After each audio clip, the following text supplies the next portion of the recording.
folks, bait was relatively pretty easy. Want to share a little tip though, is the last few times I've been out, the bait has been a little skittish. Yesterday it was very skittish. So I took the dropout cast nets, 1/4 inch, 10 foot, 1.1 pounds per foot. People say, oh, you can't catch bait in deep water with such light weight. Well, I did it today, did it yesterday, I did it the day before. So it can be done. It just depends how spooky the bait is. If it's very, very spooky, then I go lighter. If they're not spooky, then I pretty much I'll throw determining on the size of the bait at that point. So, you know, understanding that, because we pulled up and there's still boats, there's a couple boats sitting there that were there when we pulled up, but just having an understanding of net sizes, net weights, things like that are very important to catching bait, because I've seen people struggle with heavy nets and I pull up with a light net, kill them, and I'm gone. So we're gonna head off now. Chad, you excited? So much. Yeah, but you've been offshore fishing more than I have. Yeah, we know Tony's excited. So anyway, we're gonna head offshore and see what we can do today. Can you tell the people what you did, Tony? Somehow you got me, Tony. I don't doubt it because he was digging. Okay. Why aren't you talking? We need some commentary. There it is. Gag. God. Ooh. Just had to come into my number, baby. 65. That's a good one.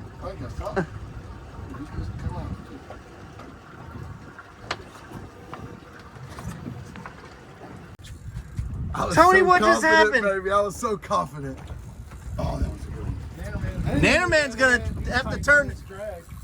I only got 15-pound test on. 15-pound test what? Leader. Oh. Oh, God bless America. Had to drop down that squirrel. Oh, he come up too easy. Still good one. Pull it up. Man, it's such a shame. Those gags. Oh, bubblegum boy back there. Bubblegum boy's got his drag too loose.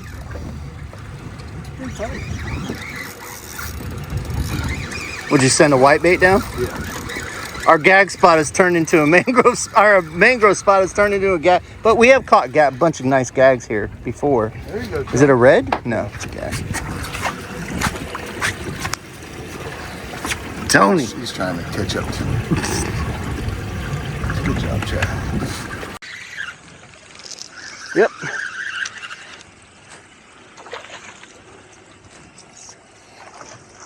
I can't even get my shrimp to the bottom.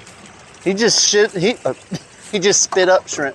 And I threw out a couple handfuls of dead ones, trying when that one was down there feeding.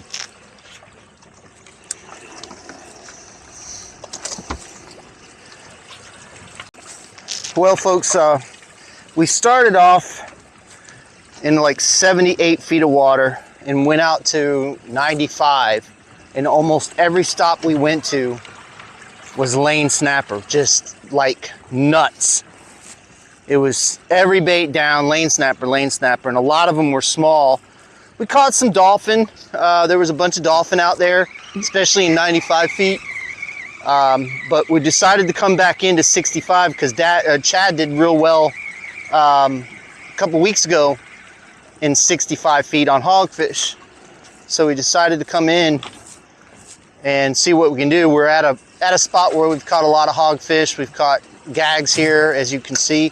We catch snapper here. There's some really good snapper here.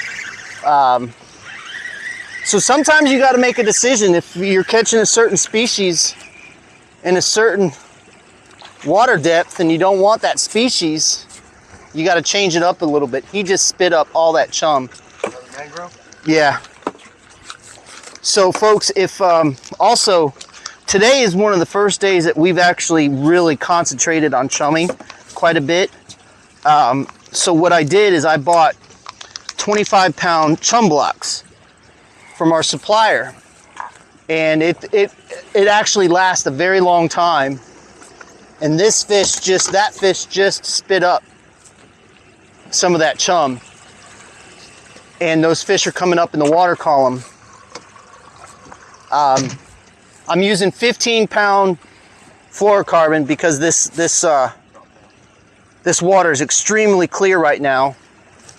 Using 10-pound braided line on my 8-foot red bone, and this bait's not even getting halfway down, and they're on it. Well, they were swimming back here.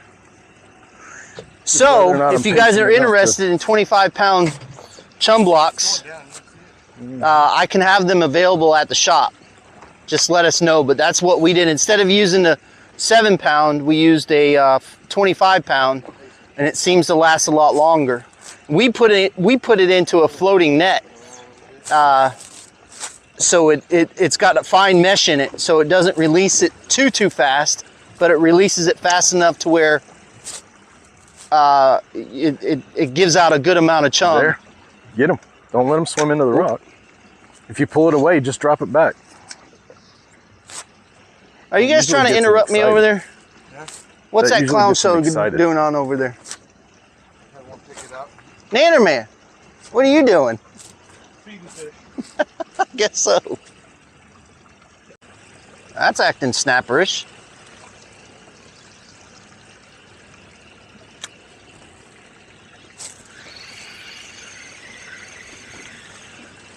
Nope. Red group. What the heck is up with the red grouper at this spot?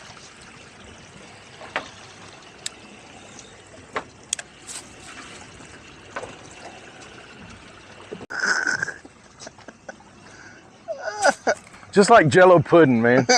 He fights every fish like Jello pudding. It's a pudding pop.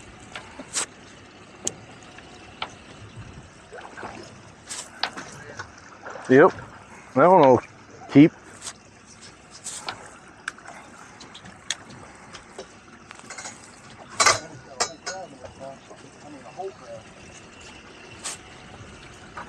Yeah, that's a blue crab. Really?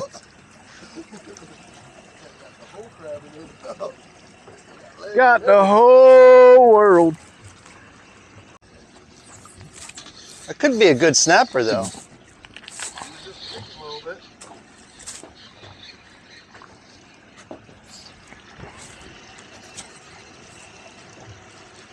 No, looks like a gag.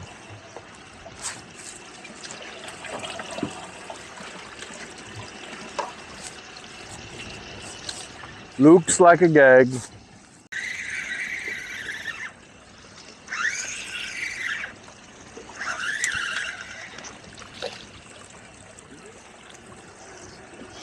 Are they gonna start turning on? That one took forever to get it to eat, though.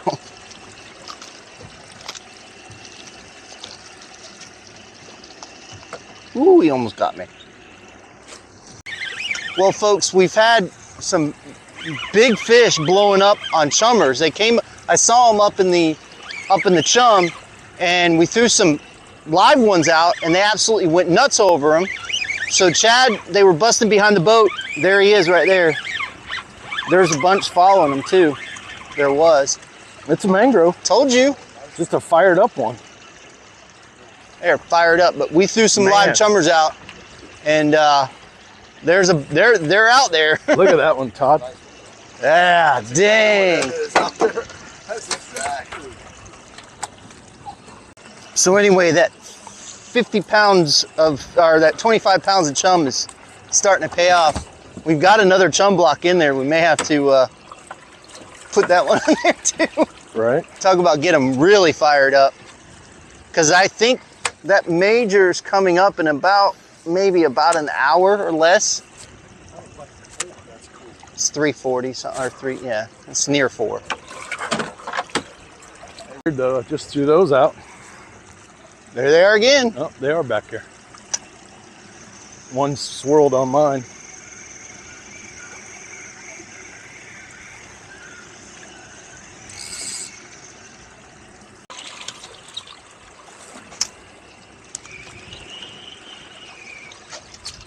Fired up like that. No.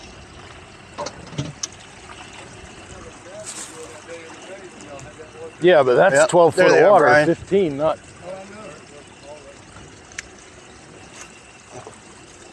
Damn. Seeing them or they're Oh splashing? no, I see them. They're on top of the water. Oh, There they are to the over left. there too. Yep. Look at them all. God. Coming right at his bait. Look at them. Yeah. Got one, Tony? Yeah, you do. Brian, you need to put a new live bait on it. Yours is deader than a doornail, isn't it? Yeah.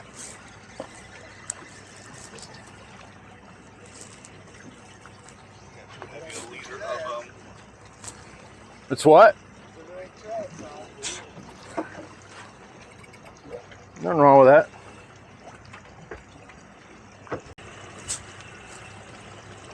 Straight back. Blew up.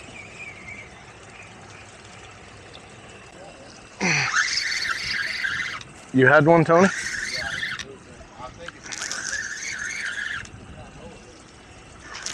Not the size of y'all's, but still a decent one.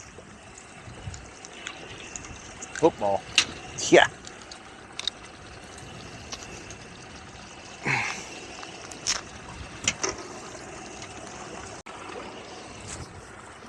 What are you doing over here, Chad? You ran that far.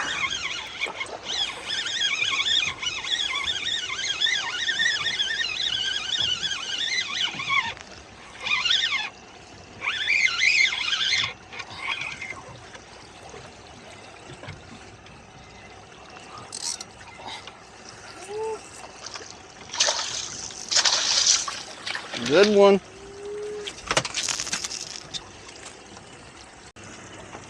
Wow. Purdy.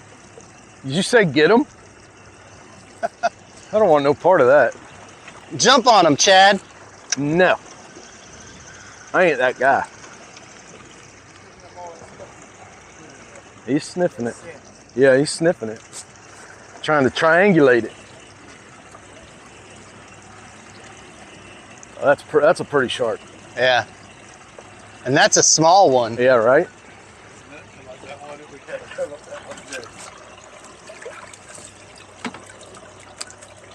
Oh, the snapper's still up. Really? Yes, he's right there, right there. Folks, we got a tiger shark swimming around the boat. Tony's trying to catch him on his little... He don't eat at that end, Tony.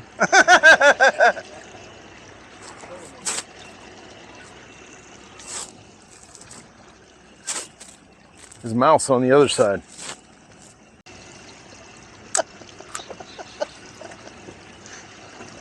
What's the matter, Tony?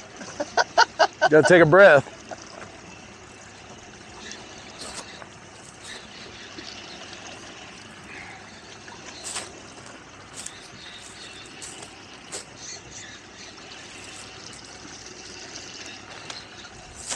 Good color. Nope, gag.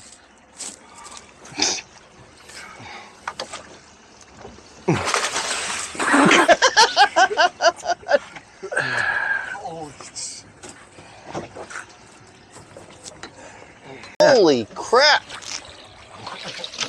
I don't know what was in the net, but it just went in the water. My jig, maybe? Chad.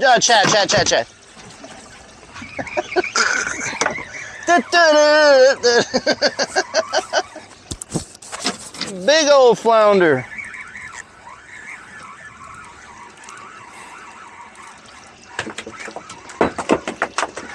What are you guys doing over there? Jeez. I got a hoggy.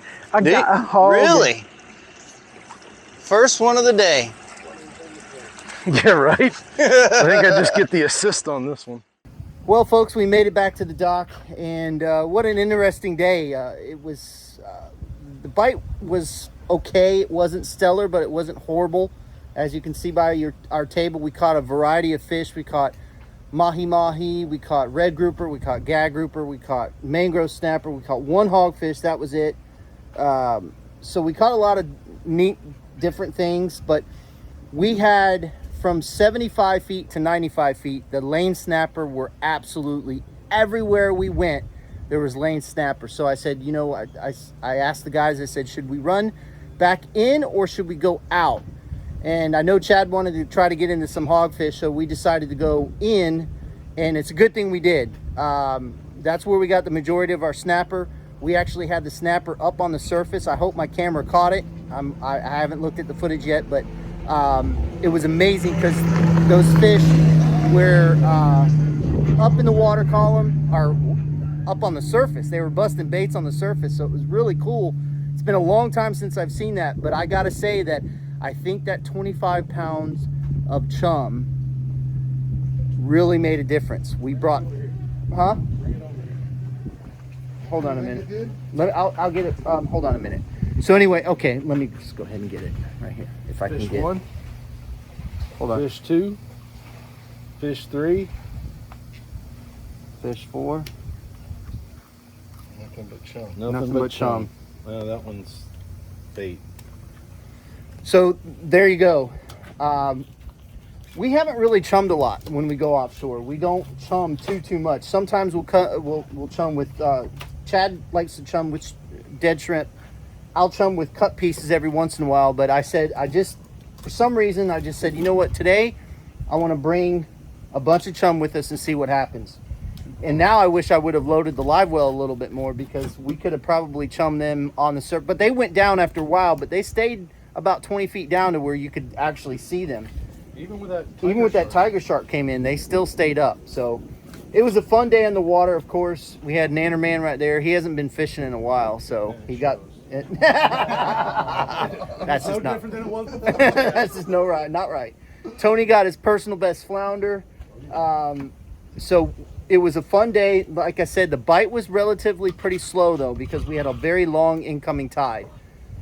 But we made the best of it. We had to move around a little bit more than I usually like to do, but we had to, and we made it happen. So if you guys are interested in fishing for mangrove snapper offshore or even in the bay, I highly recommend chumming a lot. We're going to start doing it more, because it was amazing to see those fish right on the surface. The biggest mangrove that we caught was on the surface. So anyway, thank you for watching. We really appreciate it. Thank you for all the support here at the shop. Can't do it without you guys, as I always say. And remember to sign up, because maybe when this video comes out, because I got one video before this, maybe when this video comes out, we'll hit the 500 subscriber, 22,500, and we'll pick a winner to go fishing with us. So if you haven't signed up yet, sign up at our website, subscribe to our website. We won't spam you, I promise. And then, of course, subscribe on the YouTube channel, because that helps it grow. And when it gets to that 500th subscriber, every 500 subscribers, we pick a winner. So make sure to do that also. Again, thank you so much. Fish more, catch more, and we'll see you on the flip side.